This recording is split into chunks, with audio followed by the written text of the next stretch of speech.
morning students, how are you? Today we are starting about the speaker and the deputy speaker and pro-tem speaker of the Lok Sabha, and these three officers are related from the Lok Sabha. These three have the power in Lok Sabha. So in the previous video we have clear about the power and function of the Lok Sabha, position of the Lok Sabha, and about the president, prime minister, and different kind of post which is related to the executive and the legislative part of the parliament. So in this video we will clear about the speakers, pro-tem speakers, and the deputy speaker in the Lok Sabha ki how do they work, what they have main duty for the Lok Sabha. So we will clear one by one about this post. So let us start. First of all, we will clear about the parliament. Clear? So parliament have two houses, that is the Lok Sabha and the Rajya Sabha. Clear? So we will clear officers of both house. So इनमें जो officers होते हैं both house में वो कौन कौन से होते हैं, तो just look at here. First of all about the लोक सभा. लोक सभा में तीन मेजरली ऑफिसर्स होते हैं. फर्स्ट ऑफ ऑल स्पीकर, लोक सभा स्पीकर. सेकंड होता है डेप्टी स्पीकर, एंड थर्ड होता है प्रो-टेम speaker. So all these three posts related to the Lok Sabha. Okay? मैं आपको यहाँ पर पूरा लिख के बता दूँ जिससे आपको याद रहे अच्छे से. Okay? So all three posts, that is the Lok Sabha. About the Rajya Sabha, so we have clear about both two posts. That is the head of the Rajya Sabha, that is the ex officio chairman, जो कि हमारे country का vice president होता है. Vice president यानी कि जैसे लोकसभा का हेड लोकसभा स्पीकर होता है, वैसे ही राज्यसभा का हेड कौन होता है, एक्स ऑफिशियो चेयरमैन. ओके, जो कि हमारे कंट्री का वाइस प्रेसिडेंट होता है. हमेशा याद रखना, vice president act role play as a ex official chairman, यानी राज्यसभा का पदेन सभापति, head of the Rajya Sabha.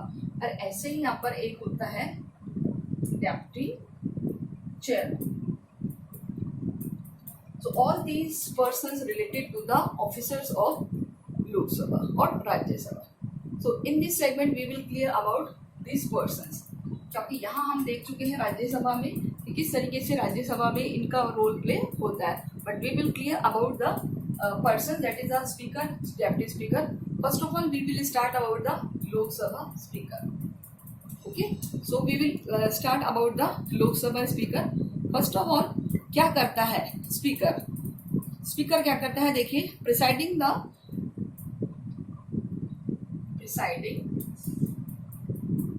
meetings and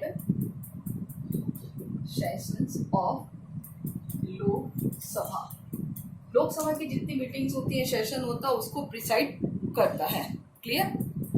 one thing I want to tell you important, that is कि in case of absence of Lok Sabha speaker, Lok Sabha speaker की absent में, अनुपस्थिति में कौन रोल प्ले करता है, डेप्टी स्पीकर. तो हम इन दोनों को कंटिन्यूअस देखेंगे, इनको और इनको, क्योंकि जो इनके फंक्शन है वो इनके फंक्शन है, बट इनके फंक्शन कब काम आते हैं, जब ये एब्सेंट होते हैं, यानी कि जब ये काम पर नहीं है तो कौन काम करेंगे, ये काम करेंगे. आपको इतना याद रखना है. Okay, so presiding the meetings and the sessions of the लोक सभा. सेकेंड इज कि speaker continue the office. Speaker continue the Lok Sabha office, यानी कि ये लोकसभा के ऑफिस को कंटिन्यू करता है. कब तक, इवन आफ्टर डिसॉल्यूशन, यानी कि लोकसभा भंग है, डिसॉल्यूशन ऑफ लोकसभा. क्लियर, यानी कि लोकसभा नहीं है तो भी ये क्या कर रहे हैं, उसको काम कर रहे हैं. Okay, so now next segment we will see about कि जब तक न्यू इलेक्टेड लोकसभा मीटिंग होती है, when the new Lok Sabha meet, यानी कि जब तक कोई नई लोकसभा मीट नहीं हो जाती, कोई नई लोकसभा चुनकर नहीं आ जाती. ओके, तो तब तक ये अपने ऑफिस में न्यूली मतलब एज ए काम करता है. ओके, नाउ किसको रिजाइन करता है, यानी कि लोकसभा स्पीकर यानी अपना जो रेजिग्नेशन है वो किसको सबमिट करता है, send his resignation to deputy speaker, यानी कि जो डेप्टी स्पीकर है इसको अपना ही रेजिग्नेशन सबमिट करता है. याद रखना. टोटल अभी तक हमारे यहाँ कितनी लोकसभा हो चुकी है, टोटल एट प्रेजेंट, तो आपको पता है हमारे यहाँ पहली लोकसभा 1952 में हुई थी, फर्स्ट लोकसभा से लेकर 220 यानी कि 19 तक. तो अब तक कितनी हो चुकी है, 17 लोकसभा स्पीकर हो चुके हैं. ओके, तो फर्स्ट कौन थे, first Lok Sabha speaker that is the Ganesh Mavalankar. याद रखना, गणेश मावलंकर. ये हुए हैं 1952 यानी पहली लोकसभा में. ओके, अब हम बात करें 16 लोकसभा यानी कि जो 2014 में मोदी की थी, उसमें कौन थे लोकसभा के स्पीकर, सुमित्रा महाजन. और अभी एट प्रेजेंट कौन सी वाली लोकसभा चल रही है, 17. तो 17 लोकसभा के स्पीकर कौन है आपको पता होगा एट प्रेजेंट, ओम बिरला. तो आपको ये कुछ इंपॉर्टेंट चीजें याद होनी चाहिए related to the Lok Sabha speaker. Okay, तो 2014 में सुमित्रा महाजन बनी थी, आपको ईयर भी लिख के देती हूँ, और 2019 में यानी मोदी गवर्नमेंट के टाइम अब ये ओम बिरला आ गए. Okay, now we will discuss about the power and function of the speaker. So ये आप ये देखें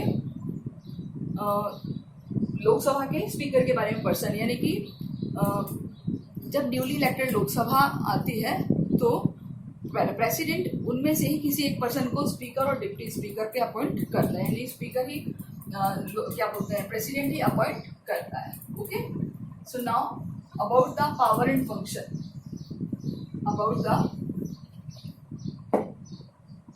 power and function of speaker.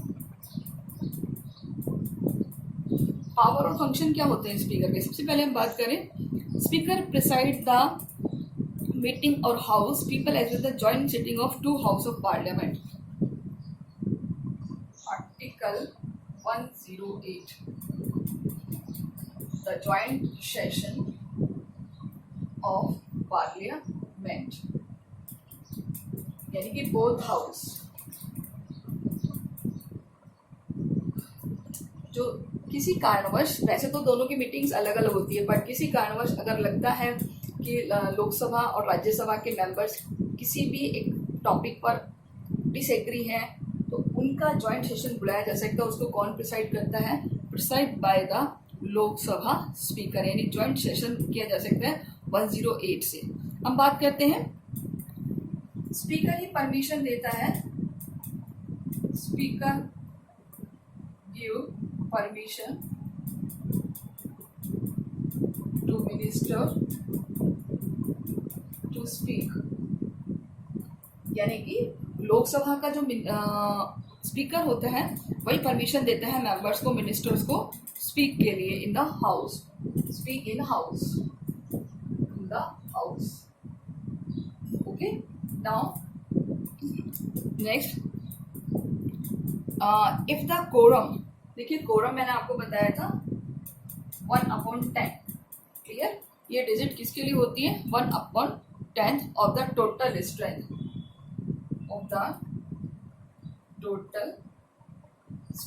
यानी कि लोकसभा की जो भी टोटल स्ट्रेंथ है उसका 1/10 होना चाहिए, तभी क्या पूरा होगा? कोरम,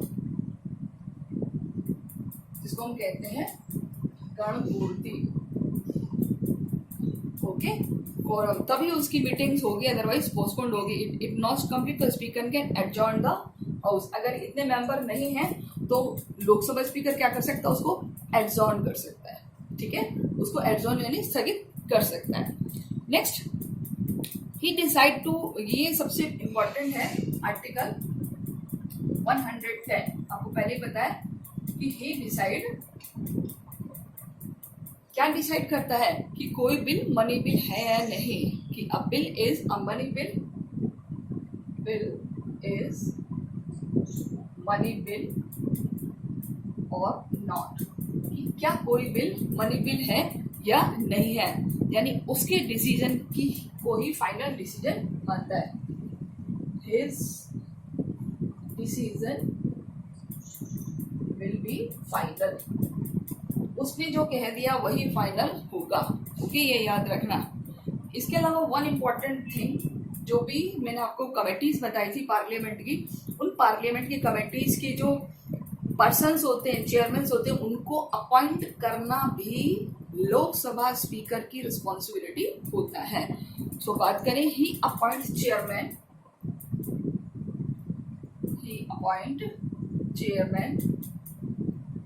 कौन से chairman?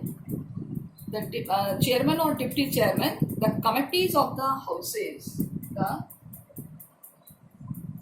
Committee of the house, यानी कि हमने जो लोकसभा राज्यसभा की कमिटीज पढ़ी थी ना, जो हमने प्रीवियस वीडियो में आपको बताई थी, public account committee, estimate committee, public undertaking committee, तो ऐसे जो और डिपार्टमेंटल कमेटीज है ना, ये 4 कमेटीज, उनके जो भी चेयरमैन होते हैं, डिप्टी चेयरमैन होते हैं, उनको कौन अपॉइंट करता है?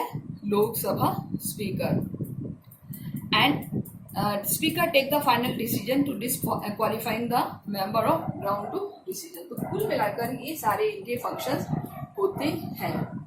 Okay, so this is the speaker of Lok Sabha. And what about the deputy speaker? As I tell you that is कि in case of absent of this person, so he will work, he will preside, he will take session, all work done by this person.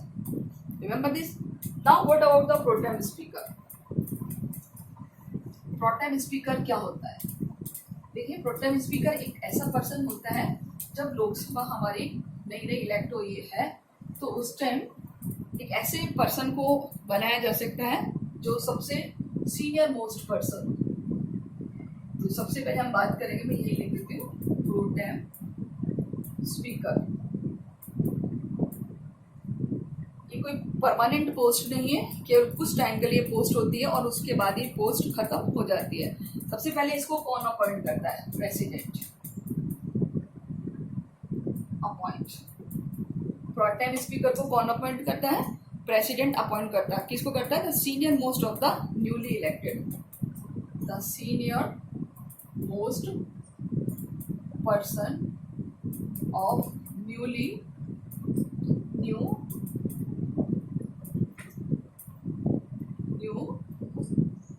elected Lok Sabha, यानी कि जो नई elected Lok Sabha होती है उसका जो person होता है newly elected Lok Sabha, as the pro tem speaker, he has the power of the speaker, यानी कि इसके पास कितनी कौन सी पावर होती है जो भी लोकसभा स्पीकर के पास पड़ी थी। He has power as similar as Lok Sabha Speaker, यानी जैसी लोकसभा स्पीकर के पास पावर थी, सेम इसके पास भी पावर होती है। लेकिन जैसे ही लोकसभा स्पीकर अपॉइंट होता है, चुना जाता है, प्रेसिडेंट फाइनल कर देता है, प्रो टेम स्पीकर को बाय बाय बोल दिया जाता है, यानी कि इनका कोई रोल नहीं होता। He preside over the first meeting of the newly elected Lok Sabha. He preside in the sense कि उसको आयोजित करना, बुलाना, he preside the first meeting of newly elected लोक सभा। यानी कि जो न्यूली इलेक्टेड लोकसभा होती है उसकी जो फर्स्ट मीटिंग कंडक्ट होती है, फर्स्ट मीटिंग कॉल की जाती है, वो कौन करता है? Pro tem speaker. Okay, and the administrate oath of the new members, plus oath का काम भी ये करवाता है। When the new speaker is elected of the house, यानी कि व्हेन न्यू स्पीकर, यानी जब ये आ जाता है न्यू स्पीकर, जब नया स्पीकर आ जाता है, speaker is elected by the house.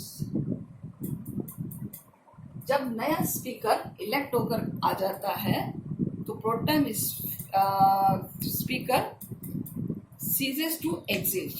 ठीक है, तो यानी कि इसका टाइम ओवर हो जाता है। यानी कब तक काम करता है? When new speaker elected by the house, तब उसको बाय बाय बोल दिया जाता है कि भाई ठीक है आप जाइए। और डेप्टी स्पीकर का मैंने आपको बताया कि deputy speaker as a vice presiding officer of Lok Sabha, जो भी पार्लियामेंट की पावर होती है वो यूज करता है। He act as a presiding officer in case of absence of या डेथ ऑफ या illness of the Lok Sabha speaker. Okay, ये अपना रिजाइन इसको देता है, ये अपना रेजिग्नेशन इसको देता है। Okay, so this is the main provision for the Lok Sabha speaker. Now we will take another segment, that is the emergency provision. What are the emergency provision in our constitution?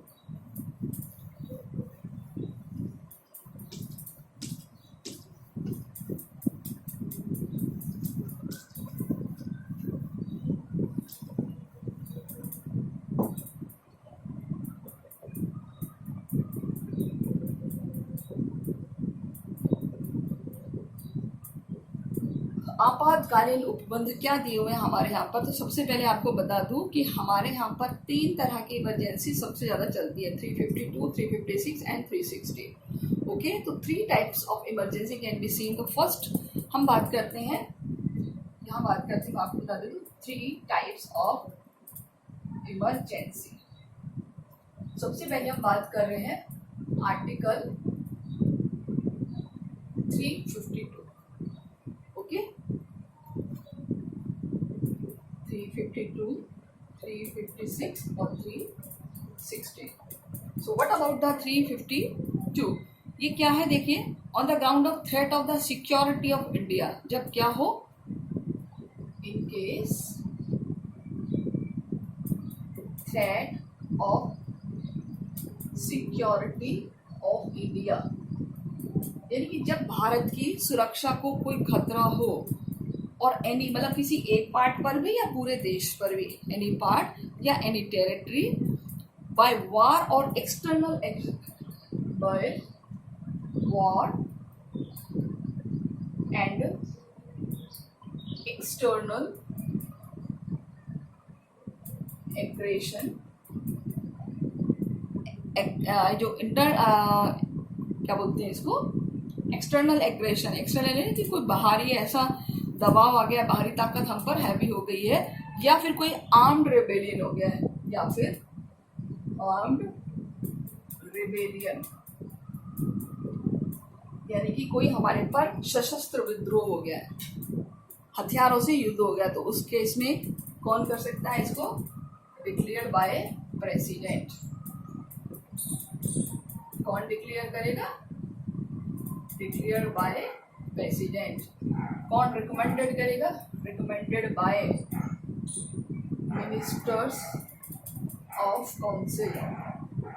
कितने months के लिए? Maximum 6 months के लिए। ठीक है, बाद में इसको बढ़ाया जा सकता है।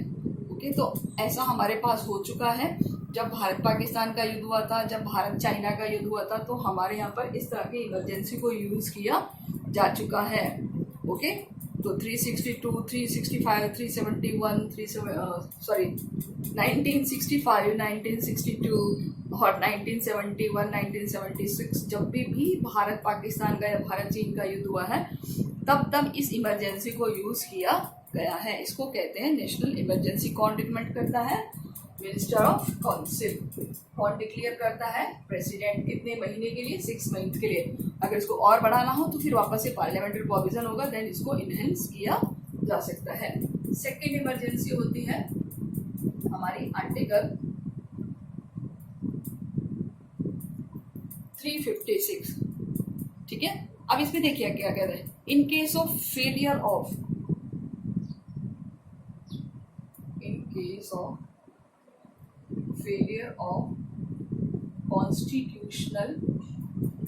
Constitutional mechanism in the sense जो वहां की मशीनरी है,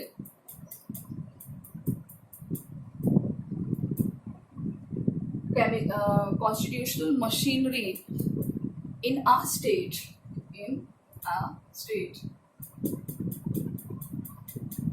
जब किसी राज्य सरकार काम करने में सक्सेस नहीं है, या वहाँ पर राज्य सरकार कॉन्स्टिट्यूशन के अकॉर्डिंग वर्क नहीं कर रही है, या वहाँ की जो गवर्नमेंट है पावर का मिसयूज कर रही है, उस ड्यूरेशन पे क्या लगाया जा सकता है? President rule. लेकिन मैं आपको यहाँ कोई चीज बताती हूँ, ये होता है प्रेसिडेंट रूल। ठीक है, ये होता है नेशनल इमरजेंसी। इसको कहते हैं राष्ट्रीय आपात। इसको कहते हैं राष्ट्रपति शासन।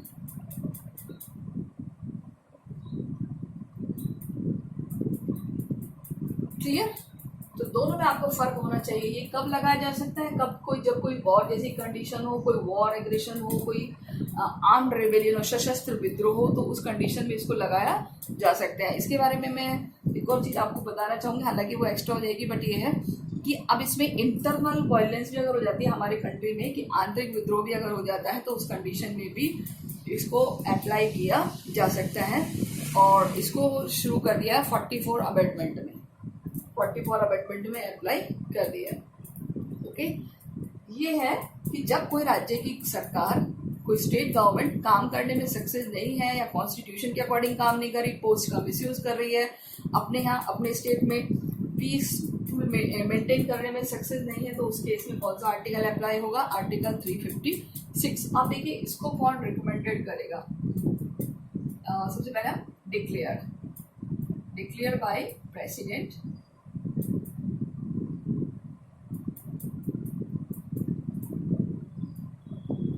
और रिकमेंडेड बाय गवर्नर। याद रखना है, रिकमेंडेड बाय गवर्नर। ओके, और सबसे पहले हम बात करें कि हमारे यहाँ इंडिया में सबसे पहले इमरजेंसी कहाँ लगी है? पंजाब में 1951 में, first president rule 1950 in Punjab. Okay, तो ये आपको याद रखना है। Now we will discuss about the 360, जिसे हम कहते हैं फाइनेंशियल इमरजेंसी।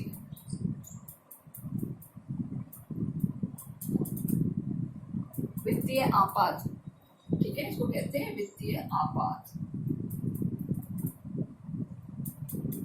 और आपको पता है ये किस कंडीशन में लगाया जाता है? जब हमारे देश में बिल्कुल ही फाइनेंशियल कंडीशन डाउन हो जाए, यानी इन case of threat of the financial stability, credit of India in any part of any territory. In case of financial crisis, short में लिख देते कि जब कोई वित्तीय आपात आ जाए, वित्तीय संकट आ जाए, तो उस केस में, और क्रेडिट ऑफ इंडिया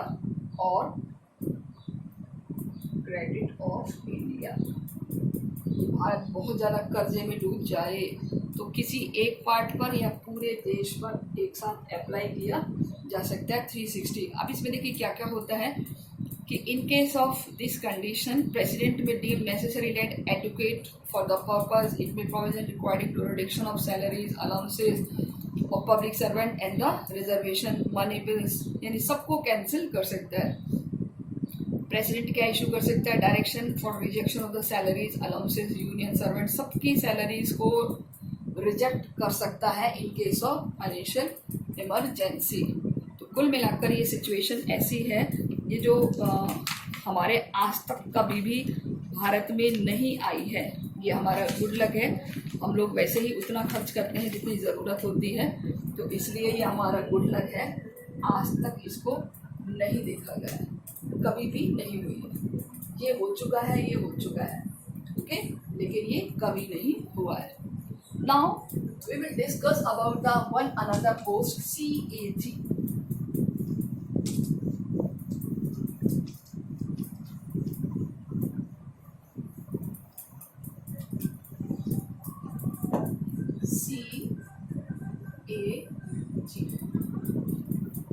इसका नाम है पूरा comptroller and auditor general. Comptroller and auditor general.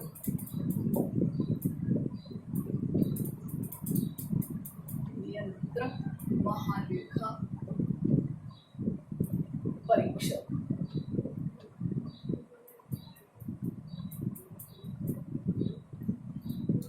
Short में हम इसे कह सकते हैं हमारे देश का CA, ओके, क्योंकि ये उसी तरह के काम करता है जैसे एक CA करता है। तो हम अपना पर्सनल CA हायर करते हैं, ये भारत सरकार का CA होता है। तो देखिए क्या क्या कर सकता है।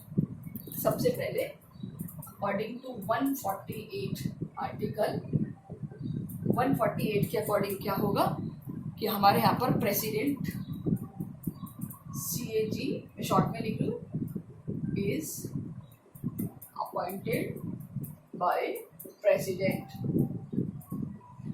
यानी कि CAG को कौन अपॉइंट करेगा? Appointed by president. Which article? 148। Article 149 इसके फंक्शंस कि क्या काम करेगा। ठीक है, फर्स्ट ऑफ ऑल मैं आपको बता दूं कि हमारे यहाँ पर अभी तक जो भी CAG हुए हैं उनकी सारी लिस्ट तो आप कुछ काम नहीं आएगी, लेकिन आपको पता होना चाहिए फर्स्ट कौन है। तो हमारे जो कंट्री में फर्स्ट CAG है, फर्स्ट CAG का नाम आपको पता होना चाहिए, और जो फर्स्ट CAG है वो है V. नरहरि राव। V. नरहरि राव 1948 से लेकर और 54 तक 6 इयर्स। और ये इससे पहले और इन्फॉर्मेशन देते हुए इनका जो होता है टर्म या टेन्योर, ये होता है 6 ईयर या age 65 year, which is earlier.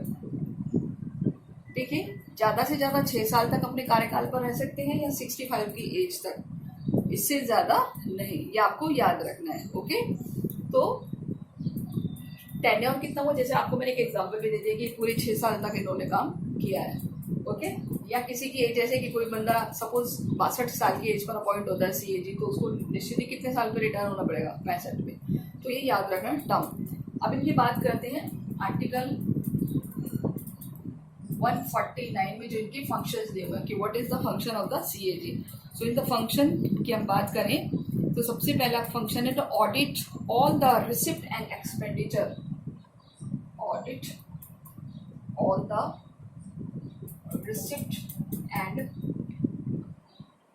Expenditure, यानी भारत सरकार की जितनी भी रिसिप्ट हैं, जितने भी एक्सपेंडिचर हैं, है ना, और as well as expenditure of government of India and state government, यानी कि साथ साथ राज्य सरकारों की भी, स्टेट गवर्नमेंट की जो, और इसके अलावा जो भी ऐसी बॉडीज हैं, इंक्लूड द बॉडीज, जो भी ऐसी संस्थाएं हैं जो financially connected with finance,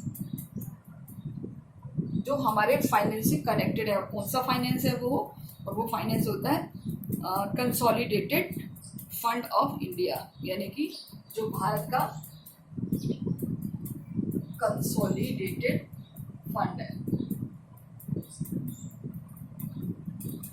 consolidated यानी कि भारत की संचित निधि जो खजाना है उससे जो भी जुड़े हुए खर्चे हैं, इनकम है, सबकी ऑडिटिंग का काम करता है CAG।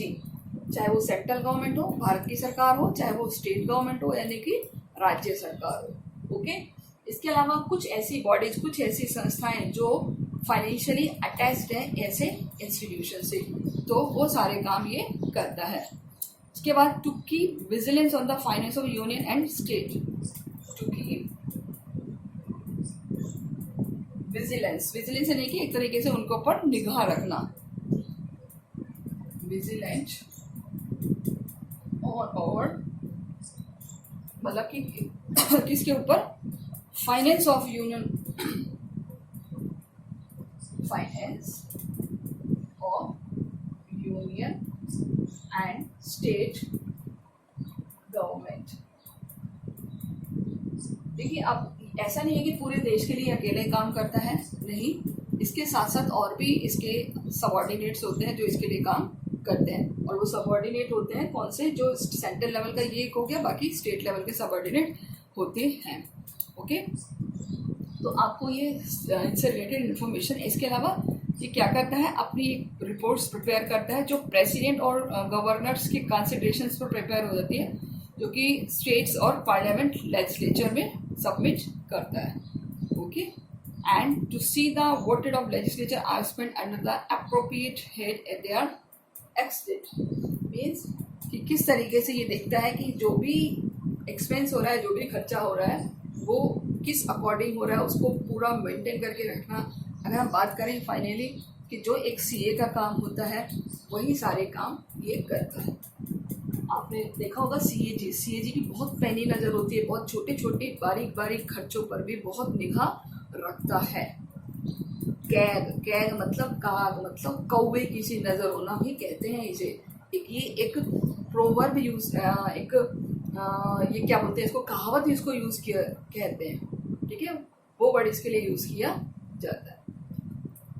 So in this segment we have clear about the speaker, deputy speaker, pro tem speaker, 3 emergencies and the post of CAG India. I hope students बहुत shortly आपको समझाया है, but आपको समझ में आ गया होगा। So next video we will clear about the next post, next person. Till then take care. अपना ध्यान रखिए, स्वस्थ रहिए, पढ़ते रहिए, because very short time for your exam. Okay, take care, bye.